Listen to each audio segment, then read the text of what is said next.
Assalamualaikum warahmatullahi wabarakatuh. Pada pertemuan ketiga dari mata kuliah pengantar demografi, kita akan mempelajari mengenai struktur atau komposisi penduduk.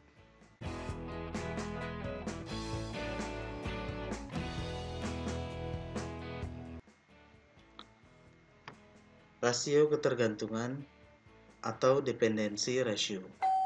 Penduduk muda berusia di bawah 15 tahun umumnya dianggap sebagai penduduk yang belum produktif karena secara ekonomis masih tergantung pada orang tua atau orang lain yang menanggungnya.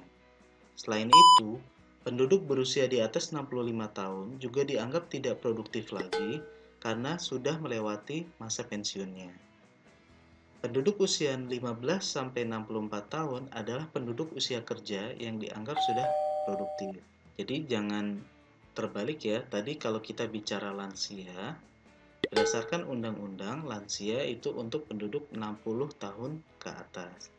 Sedangkan untuk penduduk tua yang tidak produktif adalah penduduk umur 65 tahun ke atas.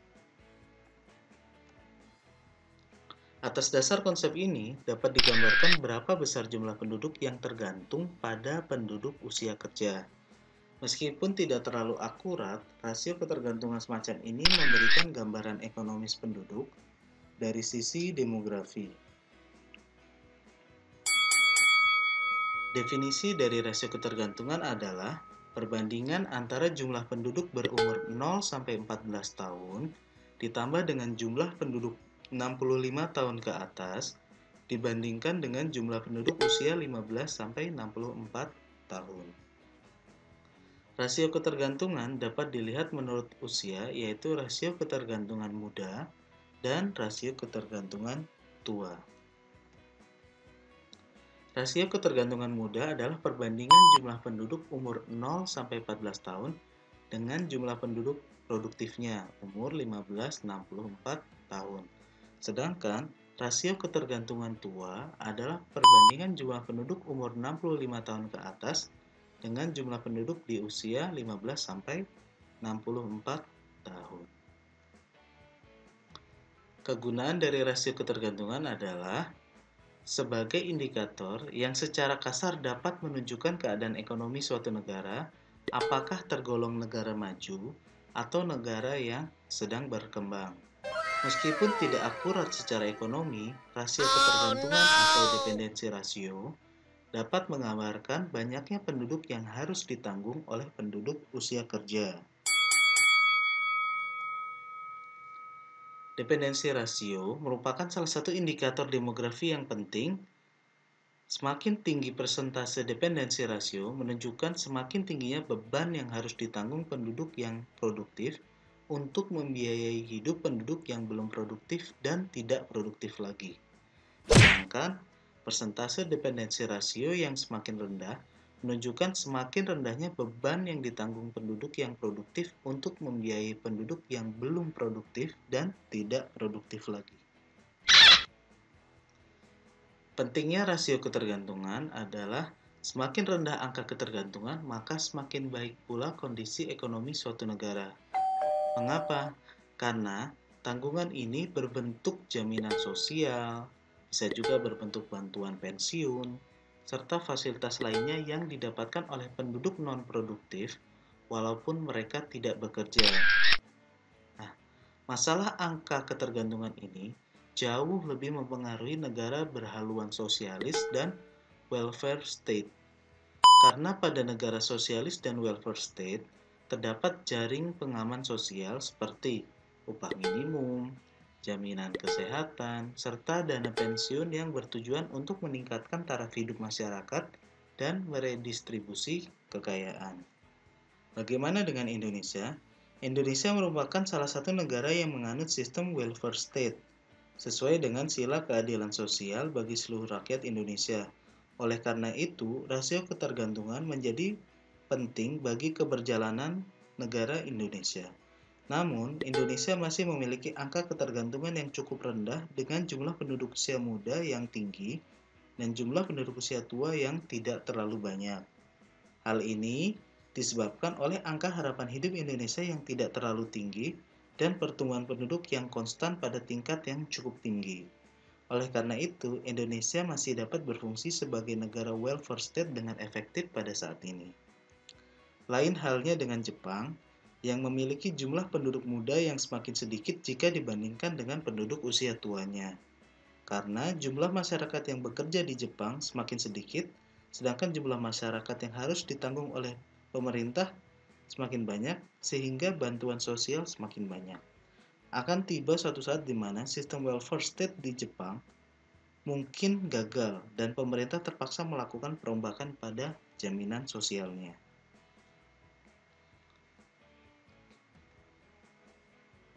Hubungan rasio ketergantungan atau dependensi rasio dengan bonus demografi. Bonus demografi adalah kondisi di mana masyarakat yang berada pada usia produktif cukup berlimpah. Keberlimpahan ini menyebabkan rasio ketergantungan menurun, sehingga negara memiliki lebih banyak dana dari para pekerja, baik secara langsung via pajak atau secara tidak langsung via pertumbuhan ekonomi. Jumlah pekerja yang lebih banyak dibandingkan dengan yang tidak bekerja akan menyebabkan surplus dana, sehingga negara dapat menggunakan uang tersebut untuk meningkatkan pembangunan, membuka lapangan kerja yang baru, berinvestasi di dalam negeri, bahkan berinvestasi di luar negeri. Kemudian, cara menghitung rasio ketergantungan didapat dengan membagi total dari jumlah penduduk usia belum produktif muda, umur 0 sampai 14 tahun, dan jumlah penduduk usia tidak produktif tua, 65 tahun ke atas, dengan jumlah penduduk usia produktif, umur 15 sampai 64 tahun. Jika kita tuliskan dalam rumus sebagai berikut, di mana rasio ketergantungan total adalah jumlah dari penduduk usia 0-14 ditambah penduduk 65 plus dibagi penduduk 15 sampai 64 tahun dikalikan dengan 100. Untuk rasio ketergantungan muda itu sama dengan penduduk usia muda dibagi penduduk usia produktif dikali 100, dan untuk rasio ketergantungan tua sama dengan penduduk usia 65 tahun ke atas dibagi penduduk usia produktif dikali 100.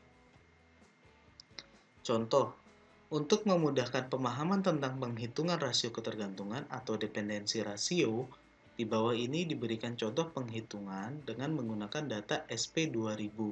Lihat pada tabel 10. Langkah pertama adalah menghitung jumlah penduduk yang dikelompokkan menjadi 3, yaitu kelompok umur muda, usia 0-14 tahun, kelompok usia kerja atau produktif 15-64 tahun, dan kelompok umur tua 65 tahun ke atas. Kita lihat tabel 10. Jadi, dari data tersebut, berapa rasio ketergantungannya? Silahkan dihitung. Ya. Setelah jumlah penduduk kelompok umur muda 0-14 tahun, umur produktif 15-64 tahun, dan umur tua 65 tahun ke atas diperoleh, selanjutnya dapat dihitung rasio ketergantungan dengan hasil seperti yang disajikan pada tabel 11 berikut. Dari data tersebut, didapatkan rasio ketergantungan total sebesar 51,31, rasio ketergantungan muda 43,68, dan rasio ketergantungan tua 7,63. Apa artinya? Kalau kita interpretasikan, dari contoh perhitungan di atas, rasio ketergantungan total adalah sebesar 51,31%. Artinya, setiap 100 orang yang produktif mempunyai tanggungan sebanyak 51 orang yang belum produktif dan tidak produktif lagi. Rasio sebesar 51,31% ini disumbangkan oleh rasio ketergantungan penduduk muda sebesar 43,68% dan rasio ketergantungan penduduk tua sebesar 7,63%. Dari indikator ini terlihat bahwa pada tahun 2010, penduduk usia kerja di Indonesia masih dibebani tanggung jawab akan penduduk muda yang proporsinya lebih banyak dibandingkan tanggung jawab terhadap penduduk tua. Rasio ketergantungan ini sudah jauh berkurang dibandingkan dengan keadaan pada sensus 1971. Pada tahun 71, rasio ketergantungan total adalah sebesar 86/100 penduduk usia kerja. dan kemudian menurun secara pasti sampai tahun 2010. Penurunan ini terjadi terutama karena penurunan tingkat kelahiran sebagai dampak dari keberhasilan program keluarga berencana. Berapa rasio ketergantungan hasil sensus penduduk 2020? Kita tunggu saja. Rasio jenis kelamin atau sex ratio. Rasio jenis kelamin adalah perbandingan jumlah penduduk laki-laki dengan jumlah penduduk perempuan. Biasanya dinyatakan dalam banyaknya penduduk laki-laki per 100 penduduk perempuan. Kegunaan dari rasio jenis kelamin adalah untuk pengembangan perencanaan pembangunan yang berwawasan gender, terutama yang berkaitan dengan perimbangan pembangunan laki-laki dan perempuan secara adil. Kegunaan lainnya, misalnya, karena adat dan kebiasaan zaman dulu yang lebih mengutamakan pendidikan laki-laki dibanding perempuan, maka pengembangan pendidikan berwawasan gender harus memperhitungkan kedua jenis kelamin dengan mengetahui berapa banyaknya laki-laki dan perempuan dalam umur yang sama. Informasi tentang rasio jenis kelamin penting diketahui oleh para politisi, terutama untuk meningkatkan keterwakilan perempuan dalam parlemen. Cara menghitung rasio jenis kelamin diperoleh dengan membagi jumlah penduduk laki-laki dengan jumlah penduduk perempuan dan hasilnya dikalikan dengan 100. Contoh, jumlah penduduk laki-laki menurut sensus penduduk tahun 2000 adalah 103.179.900 orang dan jumlah penduduk perempuan dari data yang sama adalah 102.663.400 orang. Jadi rasio jenis kelamin penduduk Indonesia tahun 2000 adalah 103.179.900 orang dibagi 102.663.400 orang dikali 100 menjadi 101. Artinya, tiap 100 penduduk perempuan ada sebanyak 101 penduduk laki-laki. Rasio jenis kelamin lebih dari 100 untuk Indonesia baru pertama kali terjadi pada tahun 2000 ini. Sebelumnya, rasio jenis kelamin berada sedikit di bawah 100, misalnya 98 atau 97, yang artinya untuk tiap 100 penduduk perempuan hanya ada 97 atau 98 penduduk laki-laki. Di daerah di mana diperlukan banyak tenaga laki-laki untuk bekerja seperti daerah pertambangan, mempunyai rasio jenis kelamin yang lebih tinggi dari 100. Artinya, di daerah itu terdapat penduduk laki-laki yang jauh lebih banyak dibandingkan penduduk perempuannya. Daerah yang ditinggalkan merantau oleh para laki-laki cenderung mempunyai rasio jenis kelamin di bawah 100, yang menunjukkan jumlah perempuan lebih banyak daripada penduduk laki-laki. Berikut adalah rasio jenis kelamin dari hasil sensus dan survei yang ada di Indonesia.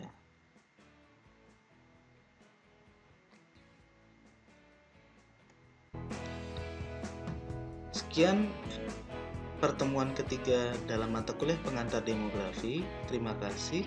Tetap semangat, tetap sehat, jangan lupa bahagia. Wassalamualaikum warahmatullahi wabarakatuh.